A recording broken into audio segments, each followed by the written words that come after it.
there, this is Data, and welcome to the Chelsea Time Post Show. It is Sunday, September 3rd, 2023, and tonight I'll be talking about AEW All Out. Now, let's talk about this main event, which was the AEW International title match. It was Orange Cassidy versus Jon Moxley. Now, I felt that match was bound to happen, especially when the BCC starting with best friends. I knew this is where this was going. And I have to say, this being the main event, I felt it delivered. This was a really good match. And I was surprised by the fact that Jon Moxley did not bleed in this match. I thought he was going to bleed, but he did not bleed. And in fact, it was Orange Cassidy that bled. So what ended up happening was at some point, Jon Moxley, he mocked Orange Cassidy by putting his hands in his pockets. After Orange Cassidy got busted open, he bit Orange Cassidy's wound. Match was awesome. First time Orange Cassidy bled in a match. Yeah, and it was also the first time Jon Moxley did not bleed in a match. I couldn't tell if Orange Cassidy bit Jon Moxley's face or if he Mike Tyson'd him and bit the ear. But there was that spot. You gotta hand it to Orange Cassidy. This was one hell of a fight, and he went down swinging. I really like the fact that Orange Cassidy pulled a Moxley and he flipped off Jon Moxley. But ultimately, in the end, it was a double underhook and then a Death Rider that did it to Orange Cassidy, and Jon Moxley ended up being victorious, and he is now our new AEW International Champion. The BCC came out, they celebrated with Jon Moxley, the crowd started cheering, and they were saying, thank you, Orange. Again, Orange Cassidy, one hell of a run as International Champion. I'm sure some people were sick and tired of Orange Cassidy being International Champion, but he had some bangers as champion, and if it wasn't going to be Jon Moxley, who else could take that title from him? And I honestly feel it made the most sense that Jon Moxley did. Like I said earlier, BCC was feuding with best friends. It made the most sense. Surprised that Moxley won the title, but it was about time Orange Cassidy lost it. Yes. And I guess you could kind of tell Orange Cassidy was going to lose. I mean, if you remember, hi JJ. If you remember this past Dynamite, Orange Cassidy did cut a promo, very passionate promo. So that kind of, hinted that he was going to lose this title, and he did. Now every Dynamite will open with Moxley every week until we're sick of it. I don't know if Moxley's going to open every show like Orange Cassidy did, but, I'm very curious to see how his title reign goes. I'm sure it'll be a good title reign. But now the only person in the BCC without gold is Wheeler. Well, if you count Bryan Danielson, then it makes two.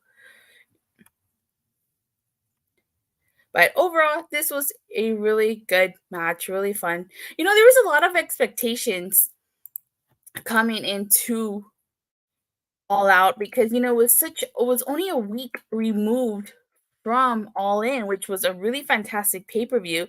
So I'm going to be honest, I was kind of not expecting this pay-per-view to be as good as it was, but it was really, really good. Now let's talk about the second thing that happened tonight. We had Miro versus Powerhouse Hobbs, which was also a good match. Both of them showcasing what they can do, or as Big E likes to say, it was big meaty men slapping meat.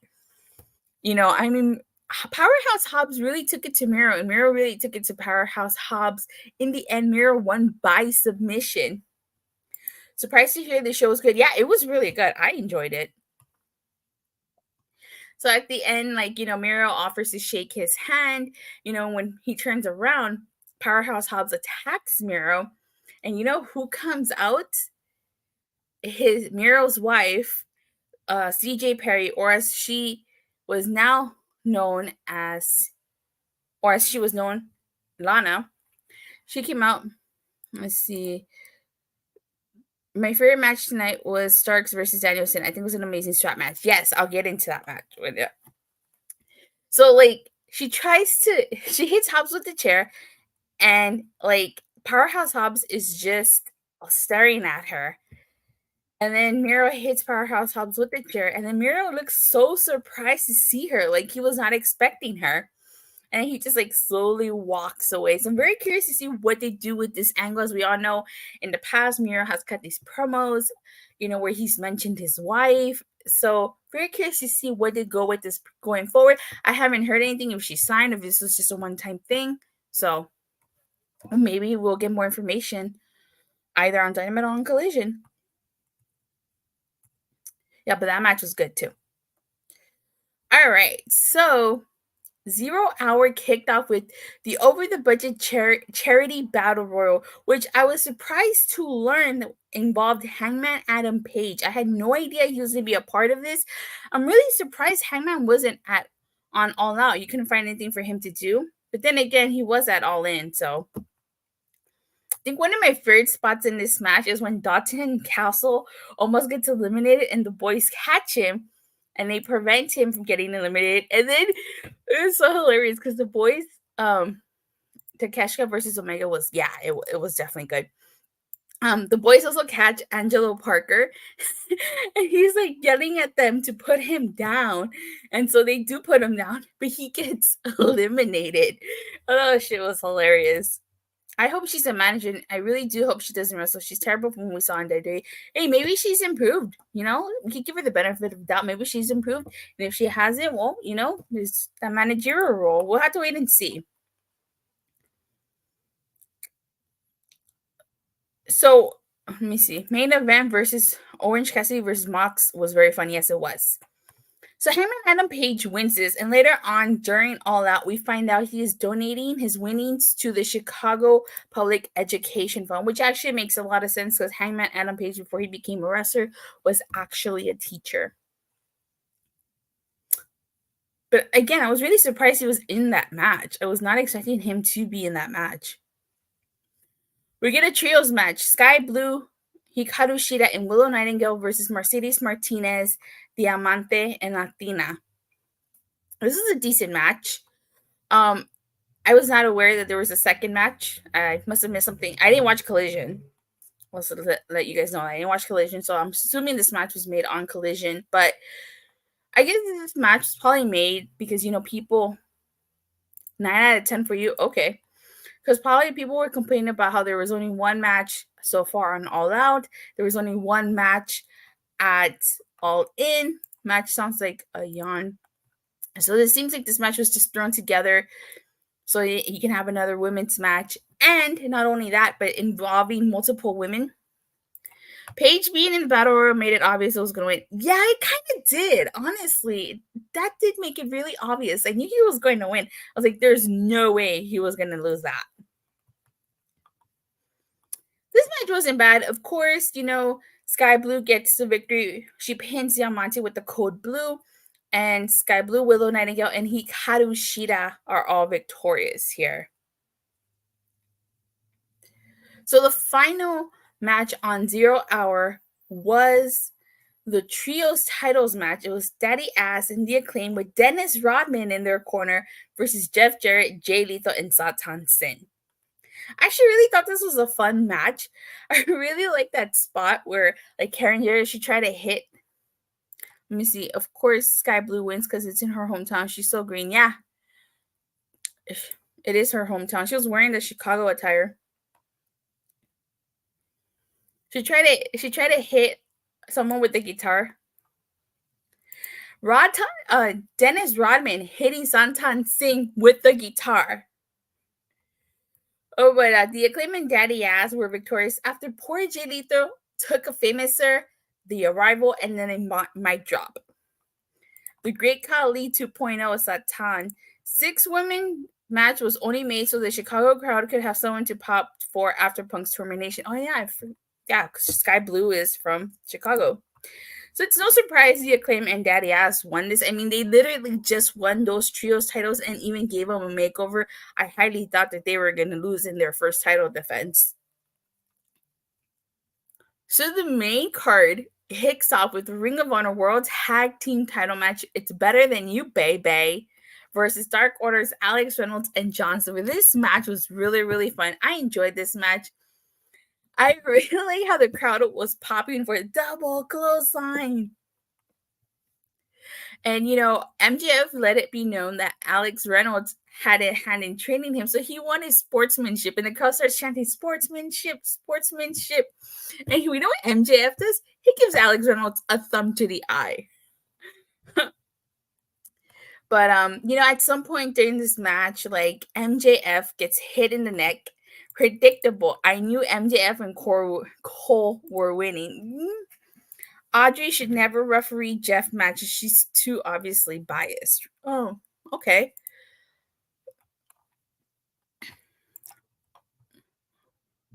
Yeah, I guess you can say, yeah. So MJF's neck gets, I guess he like gets hurt, and like you can see like Adam Cole's like really concerned for MJF. He gets carried out to the back, and he's like, "Oh my god!" It's essentially becomes a 2-on-1 handicap match, and you can tell Adam Cole's trying his darnest to, try to get the victory for him and MJF. And then to add insult to injury, John Silver kisses Adam Cole on the cheek, and then they do a double clothesline to Adam Cole. Yeah. I think Jeff should be off. This guy gets pushed to the moon, then Keith Lee, Miro, House of Black.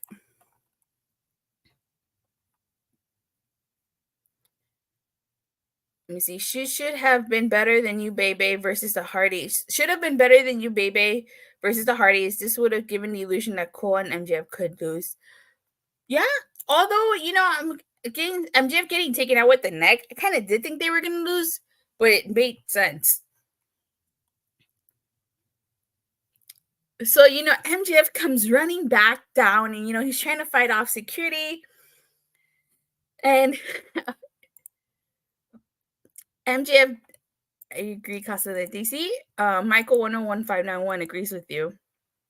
MJF does a kangaroo kick, and the crowd pop for that kangaroo kick. And they do a double clothesline to Alex Reynolds, and Better Than You, Baby is victorious. I'm really happy they retained. I guess them going up against Dark Order made it obvious, but I want to know, when is Aussie Open getting their rematch? Poor Aussie Open hasn't gotten their rematch yet. So before we get into the next match, which was Samoa Joe versus Shane Taylor, like Adam Cole and MJF are walking up the ramp, and then Samoa Joe comes out. He shoves MJF. Obviously, this is a little callback to when Samoa Joe was in NXT and MJF was one of the security guards, and Samoa Joe, shoved him. You know what? I'm not even going to read that. I'm not going to read that. You know how I feel about Joya, JJ. How dare you? I'm not even going to read that. Aussie Open will probably get their rematch at the next pay-per-view. The next pay-per-view, according to them, is Wrestle Dream, which is October 1st. So if it doesn't happen at Wrestle Dream, it'll probably happen at Full Gear, which, if it happens at Full Gear, I'll be there live to watch that.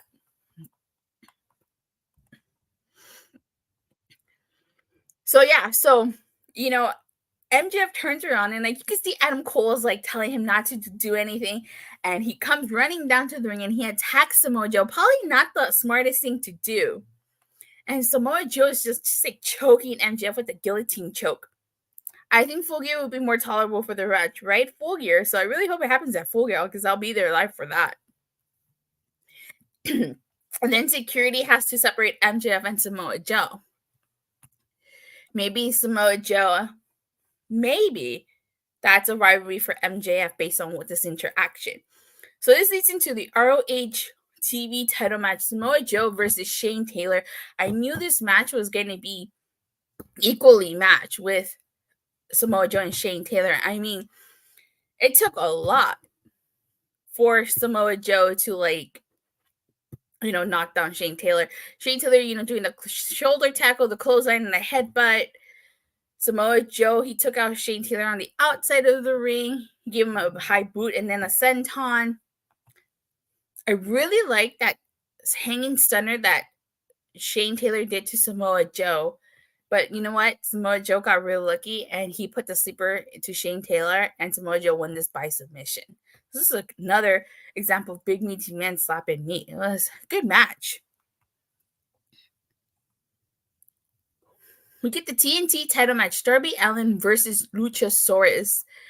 And I have to say, my God, like Christian Cage did his role as manager heel really phenomenal. I mean, he threatened to hit Nick Wayne with a concerto to distract Darby Allin from this.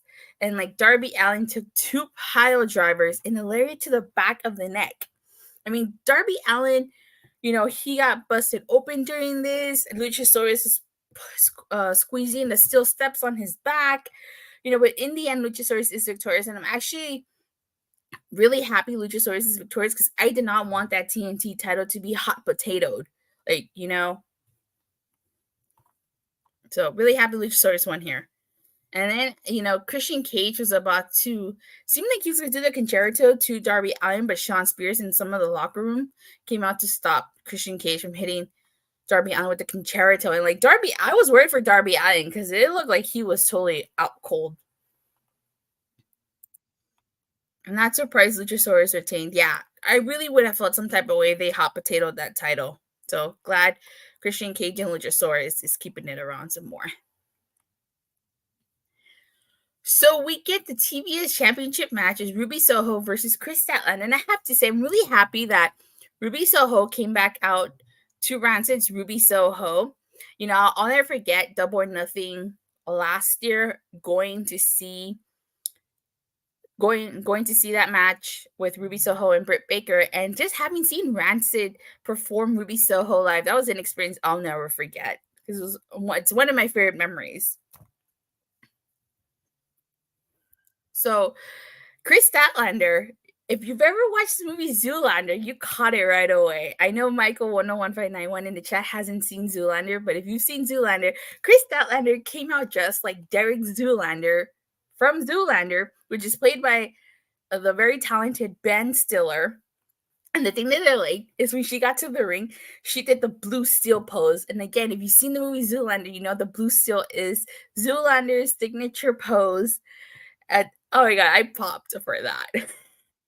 But again, you had to watch the movie to get the reference. If you haven't seen the movie, you probably were scratching your head like, why is she doing that? That's blue steel. So this is a decent match.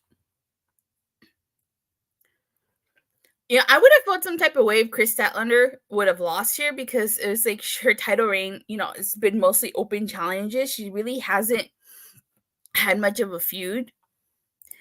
I would have made fun of Statlander if I didn't know about Zoolander. See what I'm saying? Like, you had to, like, go back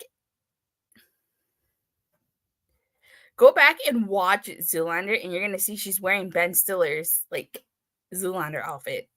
So, Toni Storm comes out. It looked like she came out from under the ring. And it looked like she stole the spray paint from Ruby Soho. So Kris Statlander hit Ruby with the Sunday Night Fever, and she successfully retains her TBS title. So happy for Kris Statlander. I'm hoping she gets a storyline besides open challenges. But, she got left off All In, so she was here. Statlander has been an afterthought. Soho should have won in turn driving Toni crazier. You know what? Now that you said that, I kind of do agree with you because Saraya is the AEW Women's Champion, and if Ruby Soho would have been TBS Champion, that would have left Toni Storm without it, the only one in the Outcast without a title. So I like that idea. We get a no DQ strap match, Ricky Starks versus the returning Bryan Danielson, which I'm assuming this match was originally supposed to probably be Ricky Starks versus CM Punk, but that didn't happen. So Ricky the Dragon Steamboat is on commentary for this match, and Bryan Danielson comes out to Europe's The Final Countdown. I wonder how much does that cost? Like Bryan Danielson gets busted open during this. This was a really good match. This was actually my favorite match of the night. I don't know how anybody else feels. Well, Bryan is back. Nice. Yeah, apparently he returned last night on Collision, which is how we got this match because Ricky the Dragon Steamboat. I think he tricked Ricky Starks into signing a contract for this match, but it ended up being the whole Ricky Starks is facing the dragon, but it wasn't the dragon Ricky Steamboat. It was the American Dragon.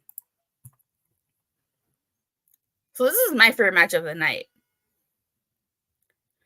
And, you had, let me see. I didn't even DVR Collision. Heard it was a mission. I DVR'd Collision, but, I still haven't gone back and watched it.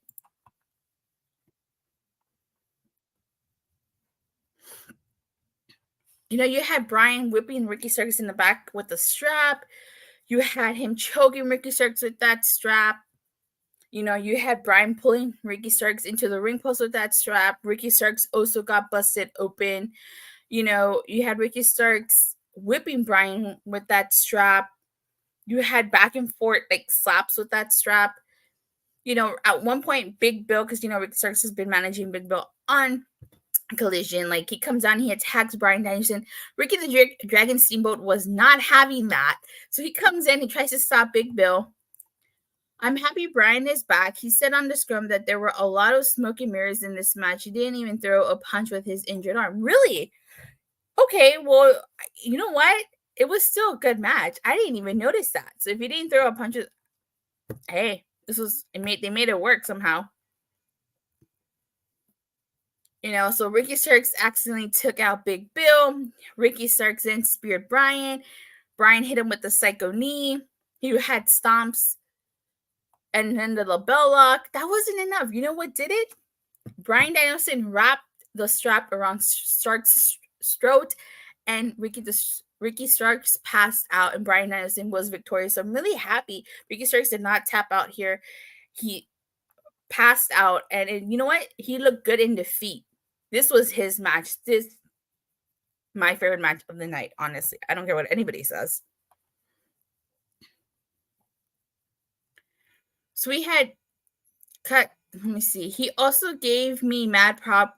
He also gave mad props to Ricky Starks and said Starks carried him throughout the match. Wow. Yeah, you know what? Ricky Starks deserves his flowers for that then, because this was a really good match. This was, like I said, my favorite match of the night. I don't know how anybody else feels. What was your favorite match of the night? Okay. So next we had Katsa. I can't say this guy's name. Forgive me. Katsuyori Shibata and Eddie Kingston versus Claudio Castelloni and Willow Yuta.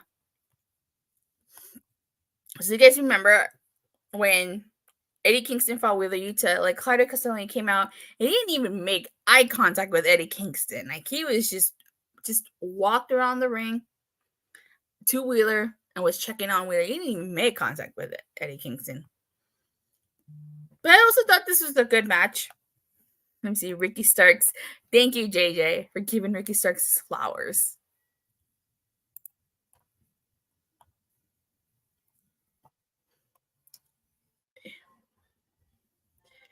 I really like the spot where Eddie Kingston, he entered the match and Claudio Castelloni just totally exited the ring. He didn't want anything to do with Eddie Kingston. But they do meet in the match. Claudio hits him with the neutralizer and then the lariat. Claudio and Eddie's feud has gone on for a few years. Heard they hated each other. Yeah, I heard that too, that they actually hate each other. Claudio Castelloni and Willow Yuta end up winning this after Claudio hits Eddie Kingston with an uppercut. So we get Kenny Omega versus Konosuke Takeshita. And I have to say, this was another good match. I actually really enjoyed this match. I mean, so far this was banger after banger after banger after banger, as Sheamus would say. And like I said earlier, there was some worried. I'm sure there was some worried around some people, or maybe the general audience, that were worried that this pay-per-view was not going to live up to its expectations, especially following All In. It was going to be really hard to follow All In, and I think that they did a really good job with this. So Takeshita, he gouges Omega's eyes. Don Callis was at ringside for this. At some point you had Takeshita sending Omega into the barricade. Omega did a moonsault off the barricade to Takeshita. When I saw Claudio and Eddie going at it like crazy at All In, I think the fight between them looked real because of the hatred they both have for each other. Oh, damn. Gotta go back and rewatch that. You know, like, there's this one point where Takeshita does a brains buster to Kenny Omega on the outside, and like he goes back into the ring and distracting the referee while like Don Callis is stacking chairs on Kenny Omega. And this plan fails. So when they go back inside the ring, like Takeshita does the Blue Thunder Bomb to Kenny Omega, and the crowd starts saying "Ole, ole, ole, ole," which commentary notes is a reference to El Generico, or as we know him now, Sami Zayn, whom Takeshita faced in his debut match. I really like the spot where Kenny Omega hit the 2 Snapdragons and the reverse Hurricanrana to Konosuke Takeshita. Yeah, Eddie ran out and wasted no time going after Claudio. I can tell he just wanted to get his hands on him. Yeah, definitely seemed that way. That Avalanche Blue Thunder Bomb, I thought that was it. I kid you not, I thought that was it. But no, like, Kenny Omega kicked out of that. Omega and Takeshita delivered. Good match it was. Yes, it was. And like, you see Don Callis whisper something to like Takeshita here, and freaking Don Callis attempts to hit Omega with the screwdriver, and then like the screwdriver like gets stuck like in the middle, not in the middle of the ring, but like on the ring apron, and like Takeshita gets it, and like the ref catches him, and like he takes the screwdriver away. But then, like, Takeshita exposes his knee and hits Omega, and Takeshita ends up winning this. So, obviously, the feud between them is probably not over after that. But overall, it was a really good match. Okay, so we get the 8-man tag match. It's Bullet Club versus FTR. Bullet Club Gold and FTR versus the Young Bucks and FTR. So, I think they will have their rematch at Wrestle Dream, probably. So, you know, the Young Bucks come out to a mixed reaction. You can tell Chicago was not happy to see the Bucks. Well, maybe half of Chicago, but they had a really mixed reaction. I mean, after everything that's gone down, it's no surprise they had a mixed reaction.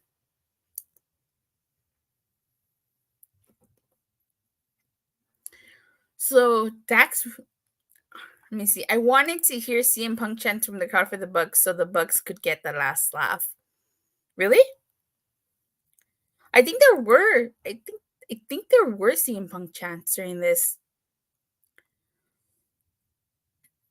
But one of my favorite spots in this match is when all 8 men enter the match, and then you got a quadruple atomic drop and sharpshooters to the Bullet Club. So like the FTR and the Bucks, they do the quadruple atomic drop, and then they do the sharpshooters. And that was a really cool spot. I also like when Dax hits the superplex to Austin, and then he takes multiple splashes by Cash, Matt and Nick Jackson. I like when they do the shatter machine to Colt Austin Gunn, but it's Nick and Dax Harwood. Also like when Dax Harwood and Matt Jackson do the BT trigger on Jay White. Let me see. Surprised the Bucks didn't take a jab at Punk in the match. Yeah, that kind of did surprise me too. But Bullet Club Gold is victorious after Jay White hits the Blade Runner on Cash Wheeler. So Jay White, so they got the victory over FTR. Maybe they get a tag team match after that, since they did pin the tag team champions. And I'm going to go ahead and stop right there. Overall, I actually really enjoyed tonight's pay-per-view and tonight's show. It was really, really good. I think the expectations for this were kind of low, like I said, considering that there was no way this show was going to top All In. But I think it came just as close to topping All In. I was really entertained top to bottom. There wasn't really a match that I felt was like dragged brought the card down or anything like that. Look at Spidey in the background. I like it. Which one? I have Spider-Man, and I don't know if you can see Gwen, Spider-Gwen, but I have her here. All In versus All Out by the results. I will say I do agree with Michael 10159 I did like All In a lot better than All Out. Well, I thought this was a good show. You know, zero, I feel like this 0 hour wasn't as strong as All In 0 hour. So I'd give this. What? Let me see. All In was a much better show. The results for All Out were predictable. That is, well, kind of, yeah, for the most part, I'd say they were.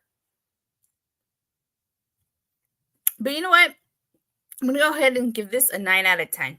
I really did enjoy tonight's show, but I still feel like it wasn't as strong as All In, which is why I did not give it a Sean Spears perfect 10 by the result. You really have 5 out of 10? Okay. Maybe if you watched the show, you'd change your mind. But actually, like I said, really enjoyed this night show. I just felt it wasn't as strong as All In. But, you know, it. Alrighty then. So with that being said, you guys, thank you guys all so much for watching and for the continued support. Please don't forget to like and subscribe. Make sure you hit that bell so you get notified whenever I go live or release a new video. And I hope to see you guys tomorrow after Raw. Bye.